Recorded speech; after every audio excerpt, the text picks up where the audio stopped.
নবীজি কোরআন তেলাওয়াত করছেন আর অমুসলিমরা ইসলাম কবুল করে চলছে। কাফেরেরা সচেতন হয়ে গেল, আমাদের লোকগুলি তো আর ধরে রাখতে পারবো না, সব তো মোহাম্মদ সাল্লাল্লাহু আলাইহি ওয়াসাল্লামের পিছনে লাইন লাগাইছে। তখন তারা হযরত ওমরকে লাগিয়ে দিল, যেই লোকটাকে যেখানে পাওয়া যায় সেখানে মারো। হযরত ওমর রাদিয়াল্লাহু তাআলা আনহু তখন জাহিল, তিনি কাফের ছিলেন, মারার জন্য নেমে গেলেন। কোথায় পাওয়া যায় খুঁজতে খুঁজতে জানা গেল যে তিনি মসজিদে হারামে নামাজ পড়ছেন। পেছনে গিয়ে ওমর দাঁড়িয়েছেন, অপেক্ষা করছেন যে ঠিক আছে নামাজ পড়তেছে, নামাজ পড়াটা শেষ হোক, তারপরে আচ্ছা তরে দেখব। নবী করিম সাল্লাল্লাহু আলাইহি ওয়াসাল্লাম নামাজের মধ্যে তেলাওয়াত করতেছেন জোরে জোরে।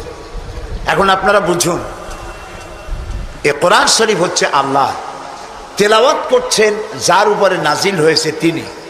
এখন শুনতে কত মজা হচ্ছে।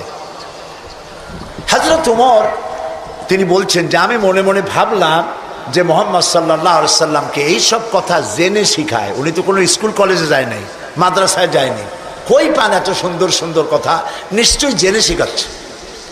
হযরত ওমর বলেন আমি যখন মনে করছি নবীজিকে মুহাম্মদ সাল্লাল্লাহু আলাইহি সাল্লামকে জেনে কথাগুলি শিখিয়েছে, অমনি তিনি নামাজের ভিতরে তেলাওয়াত করলেন, ইন্নাহু লাকাউলু রাসূলিন কারীম। এটি একটি মহান বার্তাবাহকের বর্ণনা।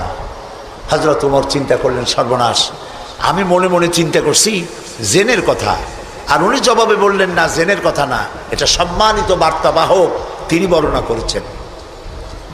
হযরত ওমর বলেন আমি মনে মনে ভাবলাম জেন যদি না শিখিয়ে থাকে তাহলে তলে তলে কোন ফাঁকে যেন মুহাম্মদ সাল্লাল্লাহু আলাইহি ওয়াসাল্লাম কবি হয়ে গেছেন, কারণ এত সুন্দর মিলিয়ে মিলিয়ে কথা তো আর শুনি নাই কখনো।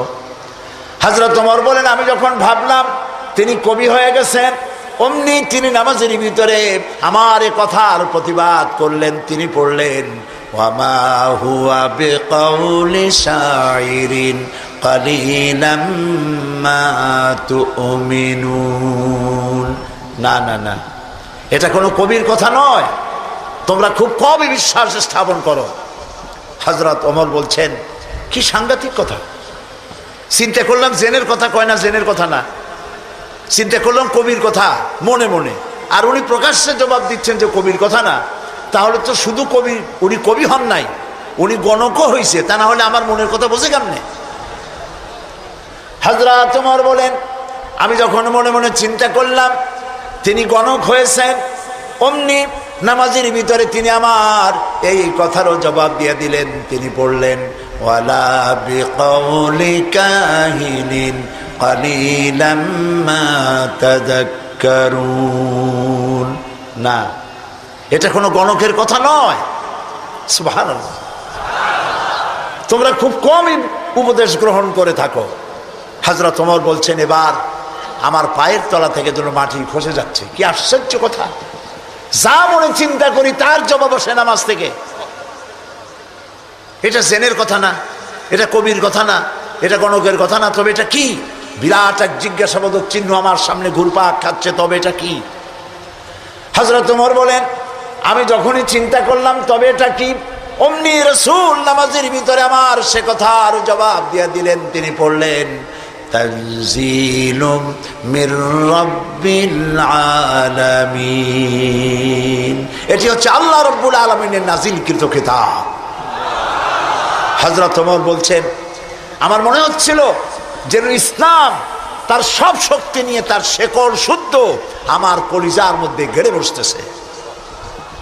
কোরআন এক বৈপ্লবিক পরিবর্তন এনেছিল তদানীন্তন সমাজের মধ্যে।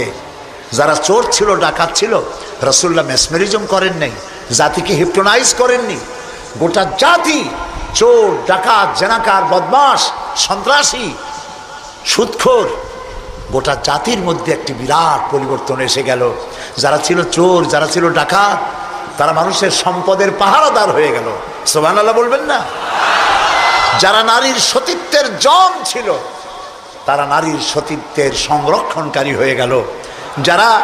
যারা সুদভিত্তিক অর্থনীতি দিয়ে গোটা সমাজের সম্পদকে কক্ষিগত করেছিল, তারা কোরআনের সংস্পর্শে এসে সারা জীবনের সঞ্চিত সব সম্পদ অবারিত উন্মুক্ত হস্তে গরিব জনসাধারণের জন্য দুহাতে বিলায় দিতে লাগলো। এই যে বিরাট পরিবর্তন আসলো, সেই পরিবর্তন আনার পেছনে কাজ করেছে যে কিতাবখানা, সেই কিতাবের নাম কোরআন। বলেন জোরে, কোরআন। এই কোরআন শরীফকে আল্লাহ তাআলা হেফাজত করার দায়িত্ব নিয়েছেন।